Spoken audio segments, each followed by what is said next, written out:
Poem को शुरू करने से पहले एक मैं पक्षी के बारे में बताना चाहूंगा। पक्षी का नाम क्या है? Would picker. वुड पेकर आपने देखा है कभी?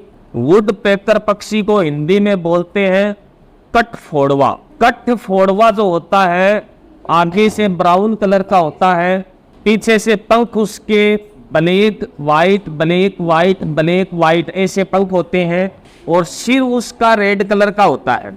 वुड पेकर पक्षी होता है वो आगे से ब्राउन कलर का होता है, सिर उसका रेड कलर का होता है। तो वुड पेकर पक्षी का सिर रेड कलर का क्यों होता है? कभी सोचा है आपने? विचार किया है? नहीं किया ना? इस कविता के माध्यम से आपको जानकारी मिलेगी कि उस वुड पेकर पक्षी का सिर रेड कलर का क्यों होता है। ऐसे लगता है जैसे वुड पेकर ने एक टोपी पहन रखी है। अब आज जो अपने पोइम पढ़ेंगे, इस पोइम का नाम है ए लेजेंड ऑफ द नॉर्थलैंड। इस पोइम को लिखने वाली महिला पोइट है, उसका नाम क्या है? फीब केरी। फीब केरी एक बहुत जानी मानी अमेरिका की पोइट थी, लेकिन फीब केरी से और ज्यादा लोकप्रिय इसकी बड़ी बहन थी। बड़ी बहन का नाम था एलिस केरी।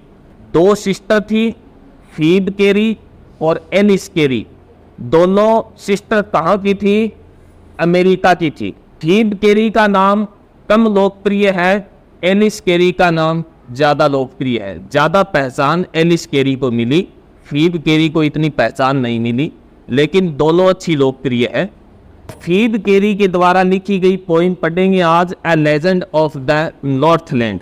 पोइम को शुरू करने से पहले ये जो पोइम है वो एक नैरेटिव पोइम है। नैरेटिव पोइम जो होती है वो अपने को एक कहानी बताती है, कोई पौराणिक कहानी बताएगी, कोई फोकटेल बताएगी। फोकटेल किसको बोलते हैं? पौराणिक कथा को। यानी इस कविता में अपने को एक क्या मिलेगी? कोई फोकटेल मिलेगी, पौराणिक कहानी मिलेगी। तो पोइम को स्टार्ट करने से पहले थोड़ा सा टाइटल पर गौर करो। पोइम का क्या टाइटल है? ए legend of the Northland. Legend किसको बोलते हैं? लेजेंड बोलते हैं फोकटेल को, यानी ऐसी कहानियां जो अपने बड़े बुजुर्गों के द्वारा जुबानी पीढ़ी दर पीढ़ी आगे बढ़ती रहती है। जैसे मान लो एक पीढ़ी ने अपनी पहली वाली पीढ़ी से सुनी, ऐसे कहानियाँ आगे चलती जाती है। अलग अलग देशों में अलग अलग कल्चर, अलग अलग संस्कृति में अलग अलग समय पर ऐसी कहानियाँ गढ़ी जाती रही है, ऐसी कहानियाँ बनती रही है। अलग अलग देशों में आप जाओगे आपको अलग अलग कहानियाँ मिलेंगी। जैसे अपने दादी दादा है वो अलग कहानी सुनाते हैं। आप जापान में जाओगे, अमेरिका में जाओगे तो वहाँ के लोग हैं वो अपने पोते पोतियों को अलग अलग कहानियाँ सुनाते हैं। तो ऐसी कहानियाँ अलग अलग जगह पर होती है या नहीं होती है? सुनने को मिलती है अपने सभी को। तो ये एक कहानी है, ए legend of the Northland. Northland की कहानी है। अब नॉर्थलैंड क्या है थोड़ा सा ये समझ लो। पोइट फीब केरी कौन से देश की है? अमेरिका की। उत्तरी अमेरिका के उत्तर में एक देश है कनाडा। उत्तरी अमेरिका है, उत्तरी अमेरिका के उत्तर की तरफ, यानी ग्लोब में आप ऊपर की तरफ देखोगे तो आपको एक कंट्री मिलेगा कनाडा। तो कनाडा अमेरिका का जो ऊपरी क्षेत्र है उसको नॉर्थलैंड बोला जाता है। और वो जो ऊपरी हिस्सा है वो ज़्यादा ठंडा रहता है, वहाँ पर बर्फ पड़ती रहती है, दिन वहाँ पर छोटे होते हैं, रातें वहाँ पर क्या होती है? बड़ी लंबी होती है रातें। अब इस पोइम को पढ़ना स्टार्ट करेंगे। Away away in the Northland, कि नॉर्थलैंड में दूर बहुत दूर, where the hours of the day are few, जहाँ पर दिन का समय क्या होता है? थोड़ा होता है। And the nights are so long in the winter, और सर्दियों में रातें वहाँ पर क्या होती है? लंबी होती है। That they can not sleep them through, और इन लंबी रातों में वहाँ के लोग, दे का क्या मतलब है? वहाँ के लोग पूरी रात तक सो नहीं सकते, क्योंकि रातें वहाँ पर क्या है? लंबी है, दिन वहाँ पर क्या है? छोटे हैं। Where they harness the swift reindeer to the sledges when it snows, ये जो ठंडे प्रदेश है वहाँ पर एक खास किस्म का जानवर होता है हिरण जैसा दिखता है उसको रेनडियर बोलते हैं। सिर के ऊपर सींग होते हैं 12 सिंगा के जैसे, हिरण से बड़ा होता है, दिखने में 12 सिंगा जैसा होता है, नाम उसका है रेनडियर। बहुत ही तेज गति से चलता है, स्विफ्ट का क्या मतलब होता है तेज। और वहां पर where they harness the swift reindeer to the sledges, sledges का मतलब होता है एक लकड़ी की गाड़ी होती है जिसके पहिए नहीं होते हैं, लकड़ी की गाड़ी बिना पहियों की, वो जो गाड़ी है उस रेनडियर पशु के बांध दी जाती है। हार्निश का मतलब क्या होता है चमड़े की पट्टियां, जैसे घोड़े के गाड़ी पीछे जोड़ते हैं तो चमड़े की पट्टियों से उस गाड़ी को नहीं बांधा जाता है क्या, वैसे ही वहां पर क्या करते हैं रेनडियर जो पशु है उसको स्लेज से बांध दिया जाता है। स्लेज का मतलब क्या बताया मैंने, बिना पहिए की लकड़ी की एक छोटी गाड़ी होती है जो बर्फ के ऊपर फिसलती रहती है। अब बर्फ में चलने के लिए पहियों की जो जरूरत नहीं होती, वहां पर बिना पहियों की गाड़ी होती है जिसको स्लेज बोलते हैं। और रेनडियर वहां पर एक पशु है 12 सिंगा जैसा दिखता है। और हार्निश क्या होता है चमड़े की पट्टियां। तो वहां के लोग क्या करते हैं रेनडियर पशु को स्लेज से बांध देते हैं चमड़े की पट्टियों से। व्हेन इट स्नोज, जब बर्फ पड़ती है, यानी बर्फ जम गई तो बर्फ के ऊपर वहां के लोग क्या है रेनडियर पशु के गाड़ी बांधकर उसके ऊपर चलते हैं। And the children look like bears cubs, और वहां के जो बच्चे होते हैं वो भालू के बच्चे के जैसे दिखते हैं। क्यों दिखते हैं, इन देयर फनी फरी क्लॉथ्स, फनी का मतलब क्या होता है रोचक, और फरी का मतलब क्या होता है फर वाले। फर वाले कपड़े नहीं पहनते हैं क्या सर्दियों में, जिनके फर होती है, तो वहां के लोग सर्दियों में क्या है फर वाले कपड़े पहनते हैं, इसलिए वे कैसे दिखते हैं भालू के बच्चे जैसे दिखते हैं। They tell them a curious story, वहां के लोग, दे का मतलब वे कौन, वहां के लोग, वहां के लोग दे टेल देम, वहां के लोग उनको सुनाते हैं, उनको किनको, वहां के बच्चों को, यानी वहां के लोग नॉर्थलैंड के लोग, नॉर्थलैंड के बच्चों को एक क्यूरियस स्टोरी सुनाते हैं। क्यूरियस किसको बोलते हैं, विचित्र को। वहां के लोग वहां के बच्चों को एक विचित्र सी कहानी सुनाते हैं। I don't believe it is true, मैं ये तो विश्वास नहीं करता कि ये कहानी क्या है सत्य होती है या झूठी होती है, मेरे को ये तो नहीं पता। टिज का मतलब क्या है, इट इज, ये जो टिज लिखा है इसका मतलब इट इज है। ओल्ड इंग्लिश होती थी, पुरानी इंग्लिश जो होती थी उसमें इट इज को टिज लिखा जाता था। और कविताओं में आपको आज भी टिज देखने को मिलता है। टिज का क्या मतलब है, it is. And yet you may learn a lesson, और फिर भी पॉइंट क्या कहना चाहती है कि ये जो कहानी है वो सत्य है या असत्य है, लेकिन फिर भी आपको एक सबक सीखने को जरूर मिलेगा। Yet you may learn a lesson, lesson का मतलब सबक, लर्न मीन सीखना। If I tell the tale to you, कि अगर मैं ये कहानी आपको सुनाऊंगी तो आपको निश्चित तौर पर एक सबक सीखने को मिलेगा, एक अच्छी सीख सीखने को मिलेगी। कहानी आगे अब स्टार्ट होगी। Once when the good Saint Peter lived in the world below, कि एक बार क्या हुआ, अच्छे कोई इंसान थे, कोई संत थे, उनका नाम क्या था पीटर। वो क्या है जमीन के ऊपर रहने के लिए नीचे आए। वर्ल्ड बिलो का मतलब क्या होता है, इस दुनिया में नीचे वो रहने के लिए आए। अब इसका मतलब क्या हुआ कि ये जो पीटर नाम से सेंट जो है, संत जो है, सेंट का क्या मतलब होता है संत, ये ऊपर रहते थे। जीसस क्राइस्ट ने इनको नीचे भेजा था अपने उपदेश लोगों को देने के लिए, लोगों को धर्म के प्रति जागरूक करने के लिए, अपने धर्म का प्रचार प्रसार करने के लिए, उपदेश देने के लिए, प्रवचन देने के लिए भेजा था। एंड वॉक्ड अबाउट इट, और उन्होंने क्या है इस दुनिया का क्या किया, भ्रमण किया। प्रीचिंग, उपदेश दिया। प्रीच का क्या मतलब होता है, उपदेश देना। Just as he did you know, जैसा कि आप जानते हो उन्होंने ऐसा ही किया था। अब आप जानते हो क्या उन्होंने ऐसा ही किया था। ये जो बातें हैं सेंट पीटर के बारे में, ये बाइबल में इसका विवरण मिलता है कि सेंट पीटर नाम से एक संत थे। पीटर नाम से क्या थे, एक संत थे। उन्होंने इस दुनिया का भ्रमण किया, लोगों को उपदेश दिया। ये बातें अपने को बाइबल में मिलती है। He came to the door of a cottage, वो एक कॉटेज क्या होता है, कुटिया घर, वो एक कुटिया के दरवाजे पर आए। In travelling round the earth, पूरी दुनिया का क्या करके, भ्रमण करके। Where a little woman was making cakes, cakes का मतलब क्या होता है, रोटियां।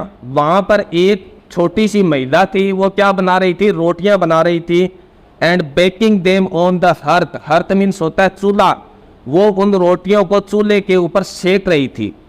And being faint with fasting for the day was almost done. And being faint, faint का मतलब होता है कमजोर, विद फास्टिंग, फास्टिंग का मतलब होता है उपवास, पूरे दिन भूखे रहने के कारण या पूरे दिन उपवास करने के कारण वो जो संत था कमजोर हो चुका था। For the day was almost done, क्योंकि दिन है वो पूरा का पूरा क्या है, बीत चुका था। यानी सारा दिन वो संत क्या रहा, भूखा रहा। शाम के वक्त वो संत क्या हो गया, कमजोर हो गया, थक गया। फैंट का मतलब कमजोर, थका हुआ। He asked her, उसने उससे पूछा, उस संत ने उस महिला से पूछा, from her store of cakes, cakes क्या होती है, रोटियां। कि स्टोर का मतलब क्या होता है, रसोई मान लो आप, रसोई में वो रोटियां इकट्ठी करके रखती थी। तो उस संत ने उस महिला से रोटियों के बारे में पूछा कि एक रोटी मेरे को भी दे दे। तो give him a single one, यानी एक रोटी मांगी उस संत ने। अब वो महिला थी ना, वो महिला क्या थी, लालची थी। So she made a very little cake, इसलिए उसने छोटी सी रोटी बनाई। बट एज इट बेकिंग ले, लेकिन जब वो रोटी पड़ी हुई सिक रही थी, बेक का मतलब क्या होता है, सिकना, हर्थ यानी चूल्हे के अंदर वो रोटी पड़ी हुई सिक रही थी। शी लुक्ड एट इट, तो उसने उस रोटी की तरफ देखा। एंड थॉट, और उसने क्या सोचा, it seemed too large to give away, कि ये तो रोटी बड़ी दिख रही है, इसको नहीं दी जा सकती। रोटी उसने छोटी बनाई थी, लेकिन चूल्हे में पड़ी पड़ी वो सिक रही थी। तो उस महिला के दिमाग में ख्याल आया कि ये रोटी तो बड़ी है, इस संत को नहीं दी जा सकती। Therefore she needed another, need का मतलब होता है गूंथना। फिर उसने दूसरी रोटी बनाई, आटा गूंथ कर, वो लोई गूंथ कर। And still a smaller one, और अब उसने क्या है, एक और छोटी रोटी बनाई। But it looked when she turned it over, लेकिन जब उसने उस रोटी को पलटा, टर्न इट ओवर यानी पलट कर देखा, as large as the first had done, जो पहली रोटी थी ना उतनी ही बड़ी रोटी दिखने लगी उसको।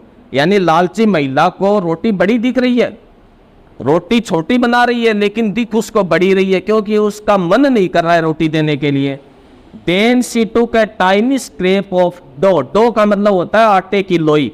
फिर उसने, स्क्रैप का क्या मतलब होता है, टुकड़ा, टाइनी का मतलब छोटा। फिर उसने लोई का बहुत ही छोटा सा टुकड़ा लिया। एंड रोल्ड इट फ्लैट, और उसे रोल कर करके चपटा कर दिया। And baked it thin as a wafer, wafer होता है पतली रोटी, और उसने पतली रोटी की तरह इसको क्या है, सेका। But she couldn't part with that, लेकिन वह इसको भी नहीं दे सकी। पार्ट विद के बारे में आपको बताना चाहूंगा। पार्ट विद एक है फ्रेजल वर्ब, पार्ट विद का मतलब होता है देना। पार्ट और विद दोनों को मिलाकर एक साथ मीनिंग बनेगा देना। फॉर शी सेड, उस महिला ने बोला, my cakes that seem too small, कि मेरी रोटियां जो क्या है, छोटी प्रतीत होती है। When I eat of them my self, जब मैं खुद इन रोटियों को खाती हूँ। महिला क्या बोल रही है कि मैं जब खुद इन रोटियों को खाती हूँ तो मेरे को ये छोटी लगती है। Are yet too large to give away, और जब मैं इन रोटियों को देती हूँ तो मेरे को ये रोटी ज़्यादा बड़ी लगती है। यानी ये मेरे को रोटी ज़्यादा बड़ी लग रही है कि मैं इनको दे नहीं सकती। So she put them on the shelf, इसलिए उसने क्या किया, उस रोटी को शेल्फ पर रख दिया। शेल्फ मीन्स क्या होता है, दीवार में जो आला बना हुआ होता है ना, उसको क्या बोलते हैं, शेल्फ। उसने क्या किया, उस रोटी को शेल्फ में रख दिया। फिर आगे देखो क्या हुआ। देन गुड सेंट पीटर ग्रू एंग्री, फिर वो संत जो थे ना वो क्या हो गए, क्रोधित हो गए। एंग्री मीन्स क्या होता है, क्रोधित। For he was hungry and faint, क्योंकि वे संत है ना थके हुए थे, फैंट थे, हंग्री थे, भूखे थे, इसलिए संत क्या हो गए, क्रोधित हो गए। And surely such a woman was enough to provoke a saint, और निश्चित रूप से, श्योरली का मतलब निश्चित रूप से, ऐसी महिला एक संत को भड़काने के लिए काफी थी। इनफ का मतलब काफी। एक कंजूस महिला के हाथ से एक रोटी नहीं दी जा रही है तो इससे संत भड़केगा ही। एक संत को गुस्सा दिलाने के लिए, प्रोवोक का मतलब होता है भड़काना, गुस्सा दिलाना, गुस्सा दिलाने के लिए ऐसी महिला काफी थी। एंड ही सेड, और उस संत ने क्या बोला, you are far too selfish, कि तुम बहुत ज्यादा क्या हो, स्वार्थी हो। To dwell in a human form, human form का मतलब इंसानी शरीर, कि तुम इतनी स्वार्थी हो कि तुम तो एक इंसान के शरीर में रहने के लायक ही नहीं हो, यानी तुम इंसान होने के लायक भी नहीं हो। To have both food and shelter, shelter का मतलब शरण आसरा, और फूड का मतलब भोजन, कि तुम इतनी स्वार्थी हो कि तुम तो भोजन के लायक भी नहीं हो। तुम इतनी स्वार्थी हो कि तुम शरण आश्रय, इस मकान, इस कोटिज में रहने के लायक ही नहीं हो। And fire to keep you warm, और तुम इतनी स्वार्थी हो कि तुम्हें अपने शरीर को गर्म रखने के लिए अग्नि तक की जरूरत नहीं है। कहने का मतलब तुम तो इस आग के योग्य भी नहीं हो। सर्दियों में वहां पर घरों में आग जलाई जाती है क्योंकि ठंड बहुत ज्यादा होती है। जैसे अपने बोलते हैं ना कि इंसान को रोटी कपड़ा और मकान की जरूरत है, वहां पर रोटी कपड़ा मकान और आग की जरूरत होती है जिंदा रहने के लिए, क्योंकि ठंडा इलाका है। Now you shall build as the birds do, अब तुम वैसा ही करोगी जैसा पक्षी करते हैं, जैसा पक्षी बनाते हैं वैसा ही तुम बनाओगी। पक्षी क्या बनाते हैं, घोंसला बनाते हैं ना, कि जैसे पक्षी घोंसला बनाते हैं वैसे अब तुम भी क्या है, घोंसला ही बनाओगी। And shall get your scanty food by boring, and boring, and boring, और बोरिंग का मतलब होता है छेद करना। बोर मीन्स क्या होता है, छेद करना। और तुम्हें स्केंटी का मतलब होता है थोड़ा सा, अल्प, कम मात्रा में, और तुम्हें बहुत ही कम मात्रा में छेद कर करके तुम्हें क्या मिलेगा, भोजन मिलेगा। All day in the hard dry would, तुम्हें सूखी लकड़ी में पूरा दिन मेहनत कर करके, छेद कर करके तुम्हें क्या प्राप्त करना पड़ेगा, भोजन प्राप्त करना पड़ेगा। Then up she went through the chimneys, और फिर वो महिला है चिमनी से निकल गई। चिमनी कहाँ बनी हुई होती है, मकान के ऊपर एक चिमनी बनी हुई होती है धुआं निकलने के लिए, देखा होगा अपने मकानों के ऊपर एक चिमनी होती है। तो फिर वो क्या है, महिला उस चिमनी के थ्रू बाहर निकल गई। नेवर स्पीकिंग ए वर्ड, उस महिला ने एक शब्द भी नहीं बोला। And out of the top flu A would picker, और उस चिमनी के ऊपर से अंदर से गुजरकर एक वुड पेकर निकला, एक कटफोड़वा निकला। For she was changed to a bird, क्योंकि वो महिला है वो किस में बदल गई, एक पक्षी में बदल गई। उस संत ने उसको श्राप दे दिया कि तुमने एक भूखे संत को क्या है, रोटी नहीं दी। संत ने क्या बोला, मैं तुम्हें श्राप देता हूं, तुम एक कटफोड़वा बन जाओगी, तुम एक वुड पेकर बन जाओगी, और तुम क्या है पूरा दिन पेड़ में छेद कर करके भोजन निकाल कर खाओगी, सारा दिन मेहनत करोगी, और इस घर में रहने के तुम लायक नहीं हो, तुम एक पक्षी की तरह क्या बनाकर रहोगी, घोंसला बनाकर रहोगी। She had a scarlet cape on her head, उस महिला ने अपने सिर के ऊपर लाल रंग की एक टोपी पहन रखी थी। स्कारलेट का क्या मतलब होता है, लाल रंग।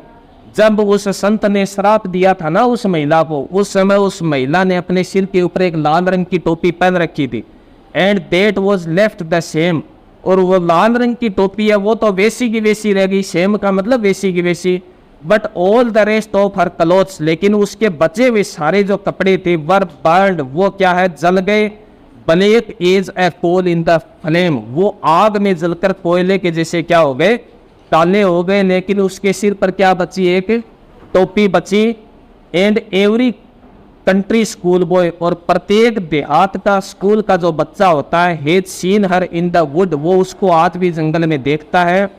Where she lives in the trees, जहां पर वो पेड़ों के बीच में रहती है। टिल दिस वेरी डे, यानी आज भी पेड़ों के बीच में वो रहती है। Boring and boring for food, भोजन की तलाश में वो खोदती रहती है। तो पॉइंट को शुरू करने से पहले मैंने आपको एक पक्षी के बारे में बताया था, वुड पेकर। मैंने बताया था उसके सिर के ऊपर लाल रंग होता है। तो पॉइंट ये बताना चाहती है कि उस पक्षी के वो लाल रंग कैसे आया। इस कहानी के माध्यम से आपको पता चला कि वो वुड पेकर नाम का पक्षी एक पहले कंजूस महिला हुआ करती थी। एक संत थे पीटर नाम के, उन्होंने उस महिला को श्राप दे दिया कि तुमने एक भूखे संत को, एक थके हुए संत को एक रोटी तक नहीं दी खाने के लिए, तुम इस घर में रहने के लायक नहीं हो, तुम इंसान के शरीर में रहने के लायक नहीं हो, तुम भोजन के लायक नहीं हो, तुम एक पक्षी बन जाओ और तुम भोजन के लिए तरसोगी, तुम मकान में रहने के लिए तरसोगी, तुम घोंसला खुद बनाओगी। तो समझ में आया, एक तो अपने को वुड पेकर पक्षी के बारे में जानकारी मिली है, दूसरा इंसान का लालच, लालची महिला के बारे में आपको जानकारी मिली है। तो इंसान को इतना लालच भी नहीं करना चाहिए। तो कविता में यही सीख मिलती